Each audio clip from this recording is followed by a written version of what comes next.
जब आप ये सेशन सुन रहे हैं, आप में से बहुत सारे लोगों के मनो मस्तिष्क में एक सवाल पैरेलली आना शुरू हो गया होगा कि आफ्टर ऑल ऐसा क्या कारण है कि बिहार के लोग बहुत ज्यादा पलायन करते हैं। यानी कि बिहार छोड़कर कभी महाराष्ट्र में काम करने जाते हैं, कभी गुजरात में जाते हैं, कभी तमिलनाडु में जाते हैं, कभी मेरे साथ में एक ऐसी खबर पर चर्चा करने के लिए जिसकी डिमांड मेरे बहुत सारे प्यारे साथियों ने कमेंट बॉक्स के माध्यम से हमारे तमाम सेशंस में लिखकर की थी, क्योंकि हम हैं कि बिहार के मजदूर हिंदी भाषा बोलने पर बसों में, ट्रेनों में पीटे जा रहे हैं और उन्हें भाषा के आधार पर वहां से भागने के लिए प्रयास, मतलब उनको दबाया जा रहा है, उनको भगाया जा रहा है। साथियों, ऐसी बहुत सी तस्वीरें रेलवे स्टेशनों पर दिखाई दे रही हैं जिसमें बिहार के मजदूर ट्रेनों का इंतजार करते हुए तमिलनाडु में दिख रहे हैं और वो अपने क्षेत्र को वहां से छोड़कर वापस अपने राज्य की तरफ लौट रहे हैं।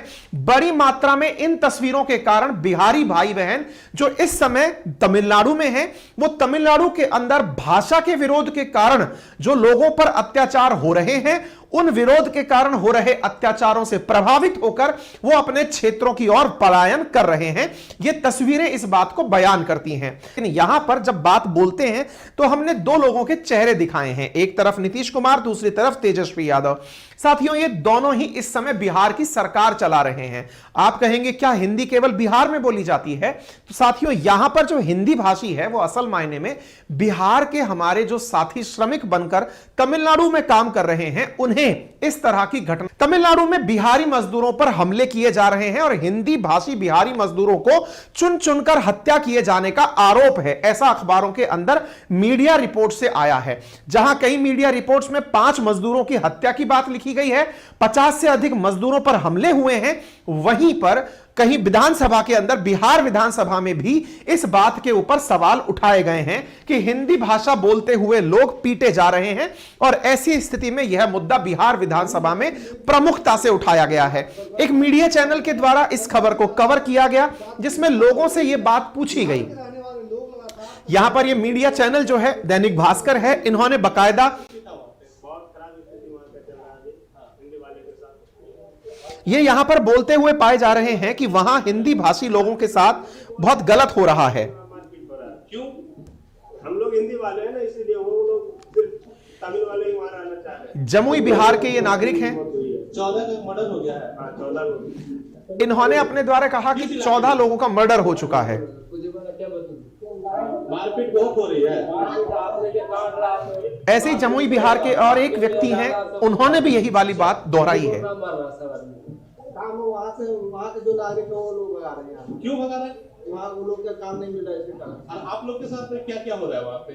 बहुत मारपीट हो रहा है हिंदी। ये दैनिक भास्कर ने, संवाददाता ने वहां जाकर कुछ पत्रकारों से चर्चा की। मारपीट करता था, हिंदी बोलता यहाँ से जाओ, मारपीट करता था तमिलनाडु में। तो एक तरह से तमिलनाडु के बिहारी मजदूरों का जो पलायन हो रहा है उसकी तस्वीरें सामने आ रही हैं और प्रत्यक्षदर्शी, जहां एक और तमिलनाडु की सरकार और मुख्य जो वहां की पुलिस है वो इस बात से इनकार कर रही है कि ऐसा कुछ भी नहीं हुआ है।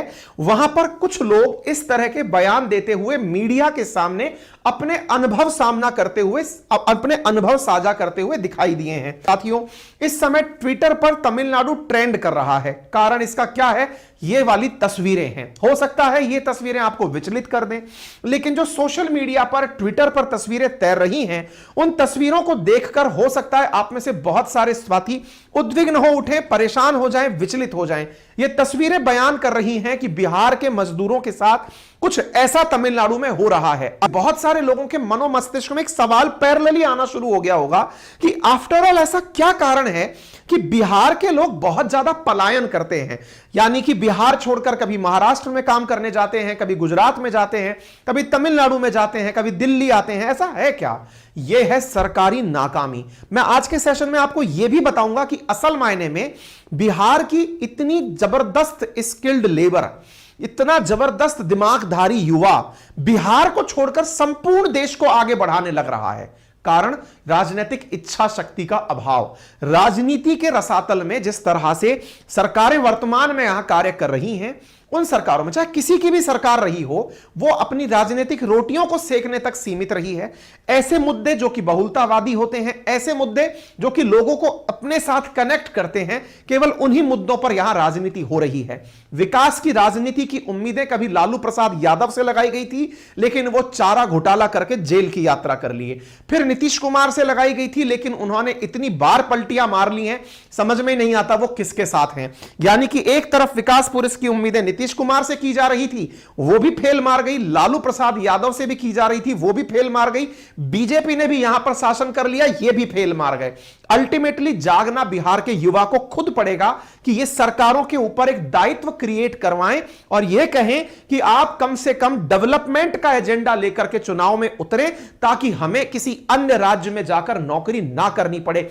आज के सेशन में मैं आपको यह जानकारी दूंगा कि असल में बिहार का किस तरह से माइग्रेशन के लिए जिम्मेदार वहां का राजनीति है, वहां के किस प्रकार से उद्योग धंधे खत्म होते गए, क्या हुआ कि चीनी मिल वहां बंद होती चली गई, क्यों वहां पर कोई नई इंडस्ट्री नहीं आई, जबकि एक समय था जब बिहार के अंदर, बिहार का जो संयुक्त हिस्सा था झारखंड, इसके नजदीक से स्थित छत्तीसगढ़ जो मध्य प्रदेश के नजदीक था, यह पूरा बेल्ट अपने आप में इंडस्ट्रीज के लिए बहुत फर्टाइल लैंड था, क्योंकि बड़ी मात्रा में यहां से माइंस निकल रही थी। तब भी बिहार का डेवलपमेंट क्यों नहीं हो पाया, ये तमाम बहस के मुद्दे होंगे, लेकिन फिलहाल के लिए आपको जानकारी अगर मिल गई तो वो मैंने आपको बताया।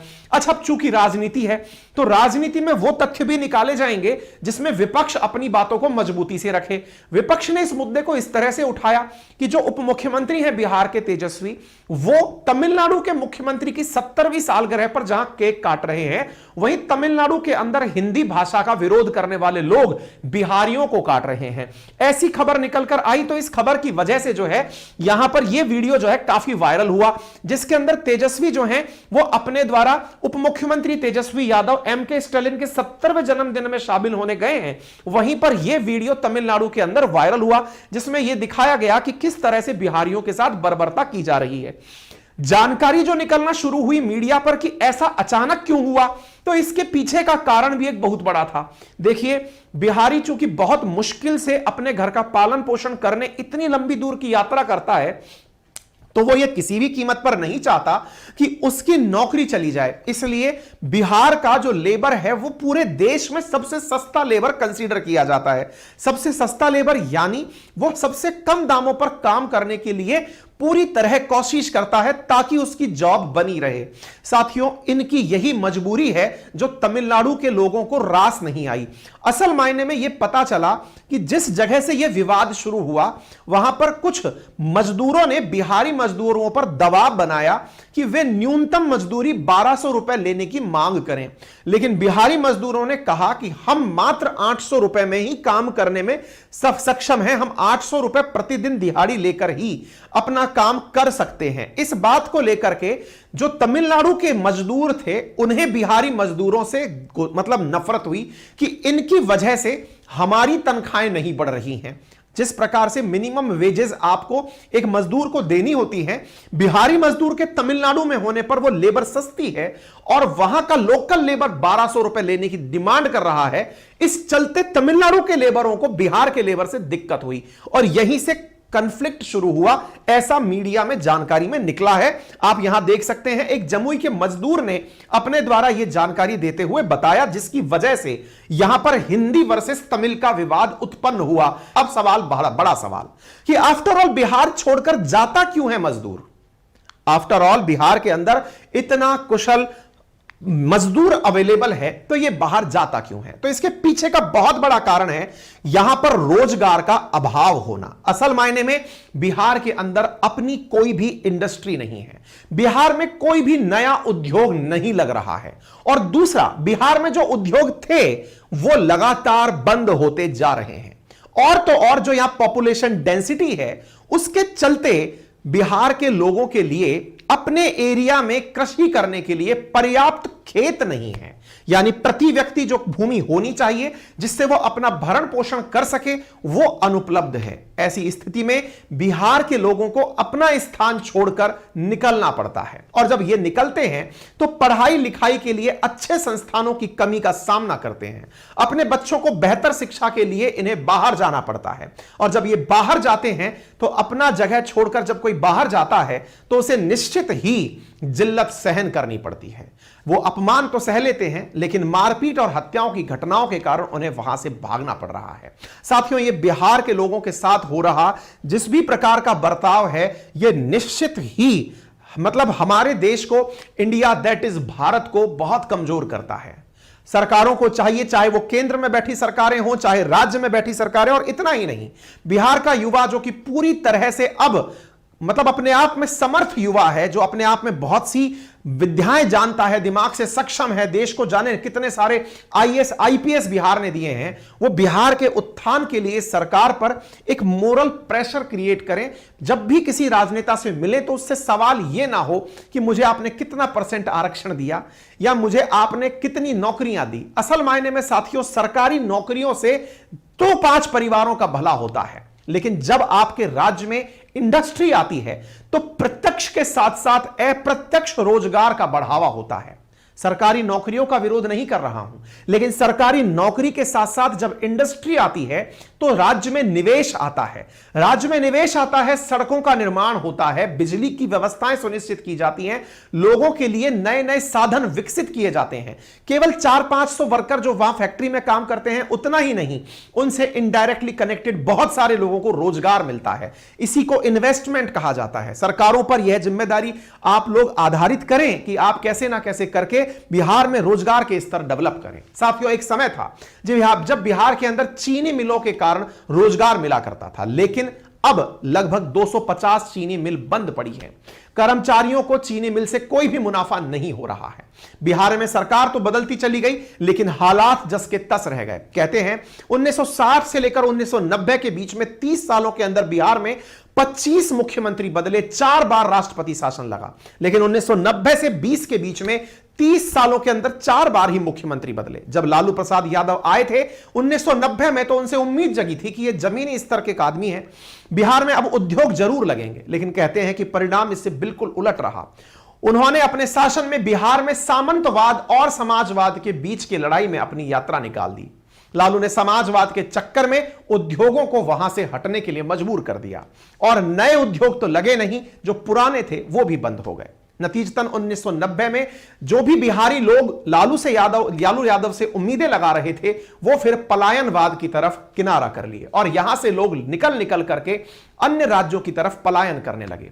बाद में फिर उम्मीद जगी नीतीश कुमार जी से। नीतीश कुमार सीएम बनने से परिवर्तन की एक उम्मीद तो जगी थी, लेकिन उन्होंने अपना विकास नालंदा के आसपास ही केंद्रित कर दिया जहां से वे चल रहे थे।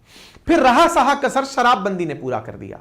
शराबबंदी हालांकि राज्य अपनी शासन व्यवस्था में दिखाती है, लेकिन शराबबंदी के लिए जो आवश्यक फैक्ट्रियां लगा करती थी, जिनसे थोड़ा बहुत रोजगार आता था, वो भी एक बहस का विषय है कि शराब से रोजगार आता है कि अवनति आती है। लेकिन अब बिहार में लोग नकली शराब पी करके, स्मगलिंग करके शराब पी करके अपना नुकसान कर रहे हैं। कुल मिलाकर बात यह है कि किसी एक व्यक्ति को दोष देना जिम्मेदार नहीं है। मतलब दोष देकर के आप जिम्मेदारियों से किनारा नहीं कर सकते। असल में आप अपने ऊपर भी जिम्मेदारी लीजिए, क्योंकि जब तक आप सरकारों पर जिम्मेदारी डालते रहेंगे तब तक आपको वैसी ही सरकारें मिलेंगी जैसी आप अपेक्षा करते हैं। असल मायने में कुछ जिम्मेदारी अपने ऊपर भी लीजिए। यह विश्वास कीजिए कि आप जागरूक युवा के नाते सरकारों के समक्ष जब प्रस्तुत हों तो उनके सामने आप और विकल्प बेहतर कि आज का युवा क्या चाहता है यह प्रस्तुत कर सकें। लेकिन यह एक दिन में संभव नहीं हो पाएगा। बिहार ने बहुत खूबसूरत राजनेता देश को दिए हैं। बिहार ने बहुत ही जबरदस्त न्यूज एंकर्स, बहुत अच्छा साहित्य, बहुत अच्छे आईएएस आईपीएस, बहुत बढ़िया आईआईटीएंस और बहुत जबरदस्त कुशल कार्मिक दिए हैं। लेकिन अब उन्हें बिहार के लिए भी मेहनत करने की आवश्यकता है। लेकिन वहीं केंद्र और राज्य सरकारों को अपने बिहार के जितने भी भाई बहन इधर उधर राज्यों में हैं, उनकी सुरक्षा सुनिश्चित करने के लिए प्रयास करना चाहिए।